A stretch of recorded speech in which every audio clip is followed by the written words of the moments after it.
The first group of countries is Croatia and Serbia. And I asked my colleague Dora and Ira to have their presentation in connection with recent changes in respect of Croatia. Dora, Ira, we are listening. Thank you so much, Barnabas. Hello, everybody. Hello on behalf of the Croatian employment team. I'm here with my colleague Ira Peric Ostojic, who will give the first part of the presentation. I'm Dora Gaži Kovačević. I'm the partner at the Zagreb office. But Ira, the floor is yours. Thank you, Dora. Good morning, everyone. Today, we will talk about the impact of the COVID-19 pandemic on the employment relationship in Croatia, especially focusing on smart work and compliance with the statutory requirements. The COVID-19 pandemic has surely accelerated the use of the existing flexible work options under Croatian law, as well as the use of technologies that existed before, but were not widely used in the business setting. Basically, the companies were catapulted over the night into digital future and smart work, I would say 3 to 5 years in advance. So let's see what actually happened in Croatia with the introduction of the lockdown in March. In short, the companies were forced to stop operating in their business premises and to send employees home. So most workers were sent on annual leave, but for the rest of the lockdown, they needed to be compensated by the employers, even if they were not performing any work. So to survive, most companies applied for the state subsidies, but they were usually too low to cover the entire salary costs. And at the end, employers were ending up with paying the difference. All statutory options that could have helped the employers reduce the costs required employees' consent and could not be passed unilaterally. This is true not only for reducing work hours and salaries, but also for remote work. So let's look more closely at the Croatian statutory requirements for work from home. The law is very clear. It requires employees' consent as a first step. Secondly, the parties need to agree on the mandatory terms under the law, and this is usually made in the form of an annex to the employment agreement, agreeing on specific terms. So first, workplace and work schedule, work equipment and tools, compensation of costs for running the home office, and an agreement on the employee training and professional development. In addition, employers are also required to secure appropriate health and safety requirements at employees' home. So in the circumstances of complete lockdown, it was very unrealistic and almost impossible for the companies to meet such requirements overnight. So let's see how did the Croatian authorities react to such extraordinary situation. Very soon, the authorities issued binding recommendation to the employers to implement and organize work from home. In addition, the Ministry of Labor issued an opinion that during such extraordinary circumstances, employers may order work from home unilaterally, and that health and safety requirements will be interpreted more flexibly. So how did the companies respond to that? Basically, most companies immediately shifted their white-collar employees to work from home, even if in most cases they did not have the employees' consent. But this was perfectly fine when looking from the height of the pandemic. But from the current perspective, there are several concerns that companies should consider. First, ministry's opinions are not binding in Croatia, especially not for the courts. And the second, it is not clear how much longer the authorities will apply a more flexible approach. So let's look at the timeline on our presentation. In May 2020, we see gradual relaxation of the measures and finally end of the lockdown. But the fact is that remote work continues to be widely used until today and will probably continue until life is back to normal. Moreover, work from home has shown many positive aspects for both employers and employees, and it is likely that this trend will go on even after the end of the pandemic. I will pass the floor now to my colleague Dora, who will share with you some tips and tricks how to best prepare for the future. Thank you, Ira. So I believe it's the same in your countries, but if you have been following the news in Croatia, you would have noticed that we have really increasing numbers of coronavirus infections. That definitely raises concerns of the employer on how to organize work in the upcoming months, or maybe even years. We have prepared, therefore, very specific tips for the employers on how to prepare for these times. First, there is obviously no one-fits-all solution, so each company should really assess its business needs, corporate culture, and experience gained so far. If there are employee representatives active in the company, they should be consulted as well. Second, if not already in place, the companies should introduce policies on flexible work. Such policies should give a very clear guidelines on a number of topics, but let me list just the few that are the most important, I would say. First is actually who is entitled to remote work. Is this the entitlement of certain employees or of all employees? Is work from home a permanent or a temporary option? For example, we see that some companies have set the targets of having the employees in the office for 60% of their time and then having them at homes for 40% of time. We in practice see quite a lot of unclear situations with some of the regulations. For example, if you set a rule that you're allowed to work from home for 1 day in the week, then if it's not clear if you don't use that 1 day that week, if you can actually use it the next day, the next week, and then have it 2 weeks 2 days in 2 weeks. So clear rules around that should be implemented. Procedures for applying to work from home should also be clearly set. It should be known to the employees if they only need to file a notification to the employer or if the employer's consent is required.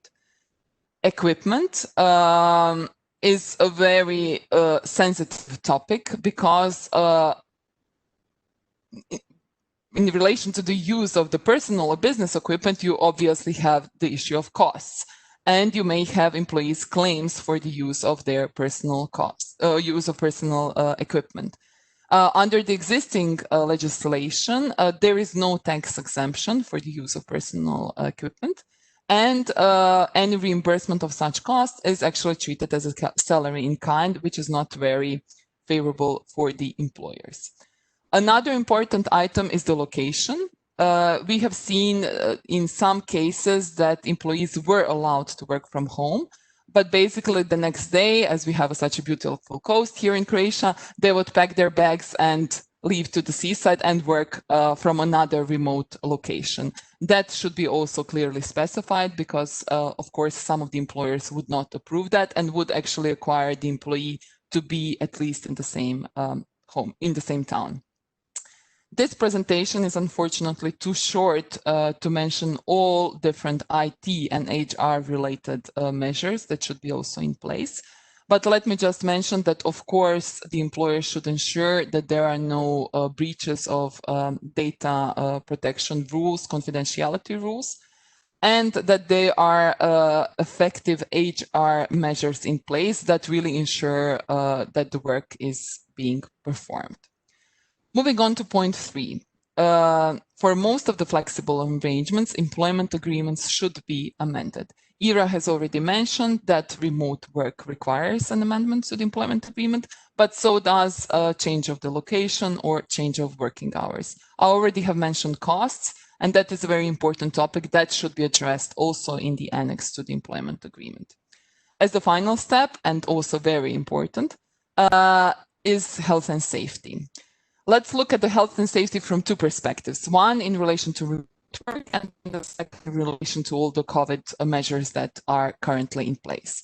In relation to remote work, if it is temporary, the employee's statement that he or she has a safe working conditions at home should be sufficient. But if work from home is a permanent solution, health and safety experts should be consulted. In relation to COVID-19 measures, we see that basically in Croatia, as of today, legal entities will be liable and will be punished if they are not implementing the rules on COVID-19 prevention. So in most of the cases, we see that employers do that on their own and they really follow the guidelines and implement them. But especially when it comes to return to work and the implementation of more significant measures, the health and safety experts are consulted. Additionally, there are, of course, other considerations. Remote work clearly impacts lease arrangements and your office space, and should be considered, especially desk sharing now is also a hot topic, and it is expected that co-working will also be used more widely. If, unfortunately, none of the above recommendations apply, it may be that some of the employees are redundant, and that, of course, also requires close attention. Moving on to the latest news from the legislator. What is the Croatian government's response to all this? In 2020, we have seen that the talks on the amendments to the Labour Act have been intensified. It was actually planned before that the Labour Act should be amended, but now the whole process did speed up. So now we see that weekly meetings between all involved parties are scheduled. Unfortunately, there is no clear timeline on when we should expect the new Labour Act, but we see that discussions definitely involve remote work and also other topics such as flexibilization of termination options, recording of working hours, and a number of other topics that should be amended. In 2021, we also expect the new Foreigners Act. Why it is important to mention it is in this context. It is especially because of the definition of the digital nomads. It seems that for the first time in our law, we will have a definition of digital nomad. That actually means that any foreign non-EU employee who is working remotely for a foreign company can obtain or will be able to obtain a residence, short-term residence in Croatia for at least 1 year quite easily and in a very straightforward procedure. That is in order to attract actually remote workers from other countries to work from, as mentioned, our very beautiful country. Also, there will be different regimes on quotas that were existing so far for non-EU workers. And of course, there will be some amendments with further harmonization of the EU law in relation to posted workers. Finally, Corona was obviously not a very pleasant event for any of us this year, but it does seem that Croatian law and Croatian labor law will benefit from it in terms of speeding up the whole process of digitalization of working conditions. Thank you so much. Thank you for your attention. Dora, Ira, thank you for your comprehensive summary. And now we are shifting immediately to your neighbor country, Marijana and Milos. I'm looking forward to your thoughts about your changes. Thank you very much, Barnabas. Now, the situation is pretty much the same throughout our jurisdictions and most probably throughout the world. I mean, these days, whenever I send an email to the client or to any of my colleagues, I don't know whether that email finds them well as I want them to be, but what I would probably expect to find them is responding from the comforts of their own homes. And this is why this topic, smart working, home-based working, is really the only logical topic for this forum. It seems that COVID-19 pandemic and the ensuing health measures that were imposed by the state authorities have created a perfect environment for a worldwide or a global experiment on viability of home-based working. I sometimes say that people probably don't know, haven't learned as much about the coronavirus itself as they did about ups and downs of home-based work. The results of this experiment are somewhat surprising, and I would say that they even caused a complete shift in paradigm on how the home-based working. Now, before the coronavirus outbreak, home-based work was perceived as a benefit. What we've seen is this being listed in job offers somewhere between free gym membership and supply of fresh fruits at the office space. And it was perceived as a benefit both by the employers and the employees. Now, several months into this extraordinary situation, the perception has changed a little bit. As far as the employees are concerned, having spent several months in a home-based working environment, they have now realized that they need to be their own IT support, their own office manager, their own mail guy, and that can be somewhat burdensome. Having to do all these additional tasks on top of the basic job that you need to perform.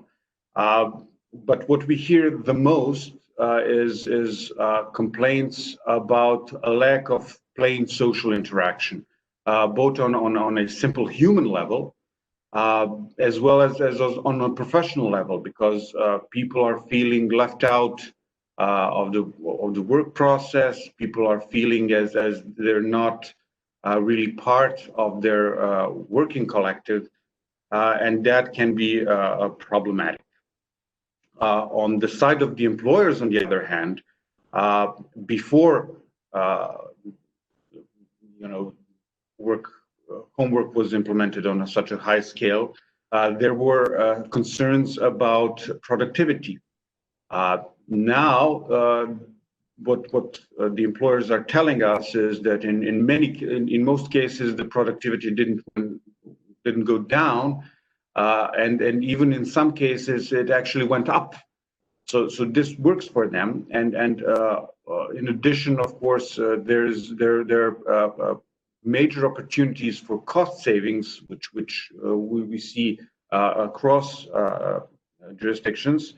And of course, having in mind the health and safety situation we're all living in, and legitimate concerns about health and safety in our environment, we think that home-based work will remain an option that the employers will simply need to use for quite some time. In that respect, we all need to put in an effort to make sure that all compliance requirements are fulfilled. And this is something that my colleague Marijana will say a few words about.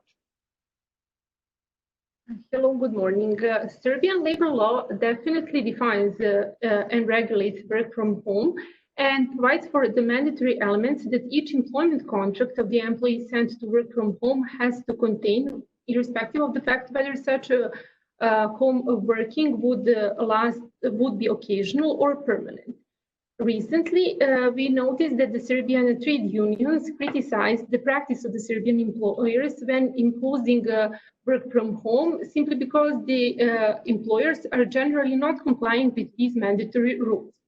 This is the reason why the Serbian trade unions requested amendments to the employment law, which would further regulate remote work and also define certain open issues of this remote work, such as compensation of the cost. As no amendments of the Serbian law are planned in the future, we have to work with what we have. This is the reason why we wanted to stress certain topics related to the home working, which the Serbian employers should consider. The first topic relates to the requirement to work from home. Basically, during the lockdown in Serbia in March, April, and May, the employer could order work from home by issuing a simple decision whereby the duration of the working hours and the manner of monitoring of employees should have been defined. And this was done based on the special rules which were applicable during the lockdown. Now, if you as an employer want to introduce work from home, you need to get the consent of the employee in a form of the signature to the amendments to the employment contract, whereby the transfer to another place of work, meaning home, would be proposed. The second thing to be considered relates to the compensation of the cost. For sure, employees incur some costs for providing their own assets for the business purposes. And since we don't have the guidelines in Serbia, what should be covered in that regard and which amount should be seen as the appropriate one, we believe that at least compensation of the cost for the internet, use of printers, fixed lines, then electricity, and now the heating should be considered. The second important thing to consider is that duration of the working hours, as well as the daily rest, daily and weekly breaks, should be defined by the employer. This would then work for both of the benefit of the employee, because they will have the clear rules when they should be available for work, and also for the employers. Otherwise, the employers could, for example, face various requests for overtime. The other important topic relates to the monitoring of the employee's performance and availability, because this could lead to various data protection issues. Namely, if for example, remote monitoring programs are used on the private laptops, computers of the or the phones of the employees, certain data protection issues could be raised. Health and safety at work remains very important for both the employers and the employees. We are aware of the fact that in Serbia, COVID-related health and safety measures are not to be implemented if the employees are not working in the business premises of the employers. However, this does not mean that the employers should leave out the issue of health and safety at home unregulated. They for sure have to provide for the various assessments of the health and safety and provide for the measures for the employees working from their home, but they also should consider the rules of the monitoring, whether such measures are properly implemented by the employee. Finally, the base salary should remain unaffected, simply meaning that the employee who works from home should receive a salary as he would receive in the working in the business premises of the employers. Also, a meal allowance should remain unaffected, while the issues or the topics regarding the use of the company card both for the business and the private purposes should be defined, while the employees are sent to work from home. As I noted, Serbian legislator is not planning to amend the labor law in terms of remote work. However, the Serbian legislator recently provided for the statement in terms of introducing changes to the law on foreign citizens and law on employment on foreign citizens, which would enable work on stay of the digital nomads in Serbia. This means that the work permit would be granted to the foreign nationals, irrespective of their citizenship and their permanent place of stay, provided that they fulfill one condition, that they have a gross salary higher than 3,500 euros. We believe that tax incentives for digital nomads would be also followed, and this will definitely put Serbia on a list of attractive locations for work and stay in the future. Thank you. I just have one minor note. This is, as Marijana explained very well, what the statutory requirements are. What I just want to note is as Barnabas mentioned, this is a very interesting time for HR lawyers, and we've been in communication with our clients literally nonstop. And what I've noticed is that some of our clients are trying to build up a friendly and hospitable work environment even under these conditions. So in addition to these statutory policies that need to be implemented and statutory requirements that need to be fulfilled, we've seen employers put in place a more informal policies aimed at relief of these downfalls of home-based work. And this is something that we would also want to point out to the employers that they should monitor their work environment and monitor their HR and then try to address any new issue that may have. Thank you. Thank you. Marijana, Milos, thank you. And now the questions. The first one is in connection with Croatia. Dora, Ira, in your opinion, what will be the most important amendments of the Labor Act? And do you have any information? Do you have any indication on the most crucial changes? Thank you.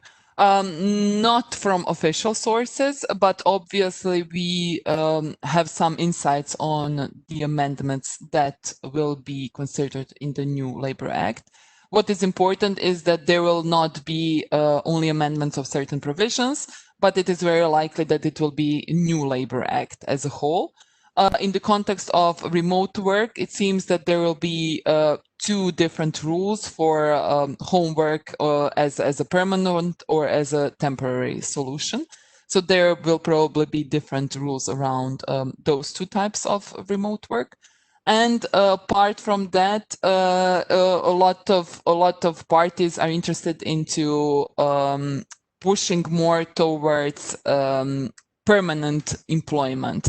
And that means that the number of fixed-term employment agreements should be reduced. Unfortunately, we have seen that in the last few years, the employers are more inclined to enter into fixed-term employment agreements, regardless of all the statutory restrictions that do exist. And it seems that the Croatian government will actually go in that direction with the aim to have employment as a more permanent relationship, so to say. So that is what we are expecting. Thank you. The following question is for Marijana and Milos. Can you just say something about the monitoring of employees? Question is exactly that.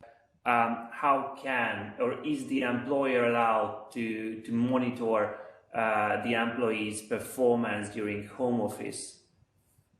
We believe that it should be allowed to monitor this performance, but this is a sensitive issue from the data protection perspective. And in order to avoid any complications and risks in that regard, we would propose that the employers actually provide for all work assets needed for that purpose. So basically, we would propose that the employers provide for their own laptops, their own company phones, etc., and also to define that the use of these business assets are not allowed, that basically the employees are not allowed to use these business assets for their own private purposes. This would then give possibility to employers to properly monitor this work performance via these remote access programs and to minimize the risks that would arise from the data protection perspective.